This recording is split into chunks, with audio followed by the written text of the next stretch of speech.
এই মুহূর্তে সবথেকে গুরুত্বপূর্ণ খবর, জাতীয় নির্বাচন কমিশনের কাছে বড় ধাক্কা খেল রাজ্য সরকার বা রাজ্যের শাসক দল তৃণমূল কংগ্রেস। তৃণমূলের আবেদন পত্রপাঠ খারিজ করে দিল নির্বাচন কমিশন। কি হয়েছে চলুন বিস্তারিত দেখে নেওয়া যাক।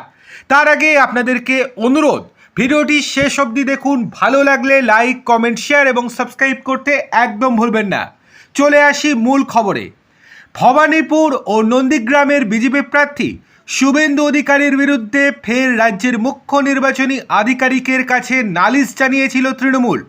নির্বাচনী প্রচারে একাধিক উস্কানিমূলক মন্তব্য, ভোটারদের ভয় দেখিয়ে প্রভাবিত করার চেষ্টার অভিযোগ করা হয়েছিল বিরোধী দলনেতার বিরুদ্ধে।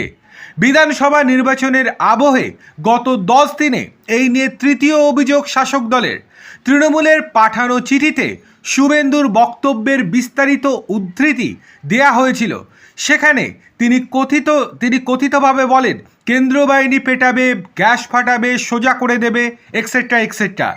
শাসক দলের দাবি, এই সব মন্তব্য পরিষ্কারভাবে ভোটারদের ভয় দেখানো এবং প্রশাসনকে চাপে ফেলার উদ্দেশ্যে করা হয়েছে।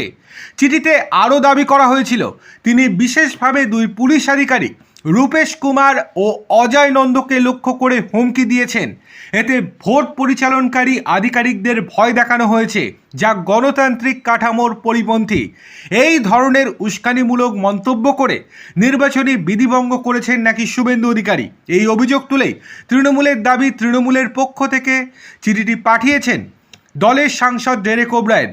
দলটির বক্তব্য, শান্তিপূর্ণ ও নিরপেক্ষ নির্বাচন নিশ্চিত করতে এই ধরনের কঠোর ব্যবস্থা নেওয়া জরুরি। তার প্রার্থীপদ খারিজ করে দিক অবিলম্বে নির্বাচন কমিশন।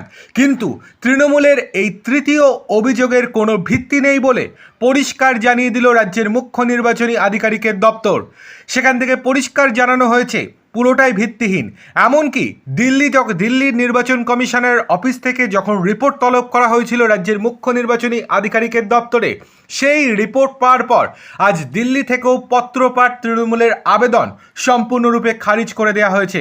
সেক্ষেত্রে দিল্লির নির্বাচনী দপ্তর থেকে পরিষ্কারভাবে জানিয়ে দেওয়া হয়েছে যে তৃণমূলের অভিযোগ সম্পূর্ণরূপে ভিত্তিহীন, কেননা এখন ভোটের সময় প্রত্যেকটা দলের নেতা নেত্রীরাই বিভিন্ন রকমের মন্তব্য করছেন, কিন্তু বাস্তবে এর কোনো প্রভাব নেই। সুতরাং বড় সড়ো যে ধাক্কা খেলো রাজ্যের শাসক দল তৃণমূল কংগ্রেস শুভেন্দু অধিকারীর বিরুদ্ধে, সেটা আর বলার অপেক্ষা রাখে না।